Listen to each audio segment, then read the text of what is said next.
आप देख रहे हैं लाइव टीवी 9 सच अब तक।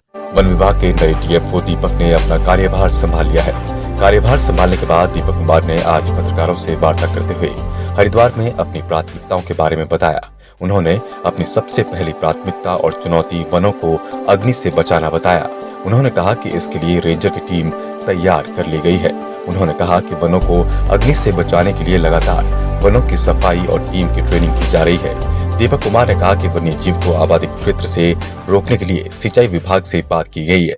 उन्होंने कहा कि नदियों में उचित मात्रा में जल स्तर रखा जाए ताकि वन्य जीव आबादी क्षेत्र की ओर न जा पाए।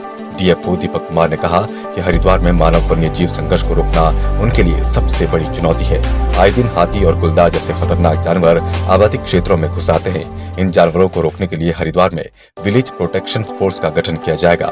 इस फोर्स में उन्हीं लोगों को शामिल किया जाएगा जो जंगल और वन्य जीव के बारे में जानकारी रखते हैं। कि आज के डेट में हमारे यदि वन विभाग की बात करें तो सबसे बड़ी चुनौती जो है वो वनों को अग्नि से बचाना। इसके लिए तमाम रेंज स्तर पे टीमें तैयार हो चुकी हैं। सारी प्रक्रियाएं पूरी की जा चुकी हैं, उनकी ट्रेनिंग की जा चुकी है। जितने फायर लाइन कटने थे उनको काट दिया गया है। रेगुलर बेसिस पे साफ़ सफाई की जा रही है। जहाँ तक इंफॉर्मेशन स्प्रेड की बात है, हम चारों तरफ पोस्टर्स लगा रहे हैं। लेकिन अब कल भी एक फायर का सूचना प्राप्त हुआ था, तो अब जो है एक्शन मोड में मेरा वन प्रभाग का टीम आ चुका है। अब उनका मेन काम है कि जहाँ भी आग की सूचना मिलती है वहाँ पे बुझाया जाए।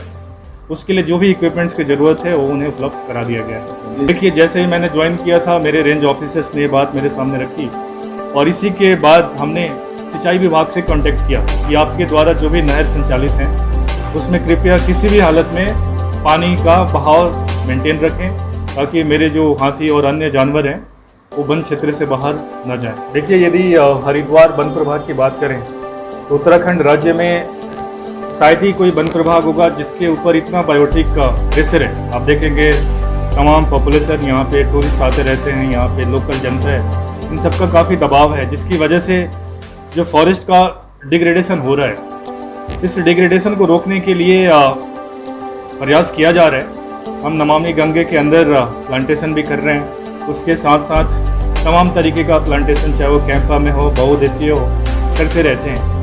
लेकिन प्लांटेशन तभी सक्सेस होगा जब हम उसको बायोटिक जो कंपोनेंट है उसको कंट्रोल कर सकें।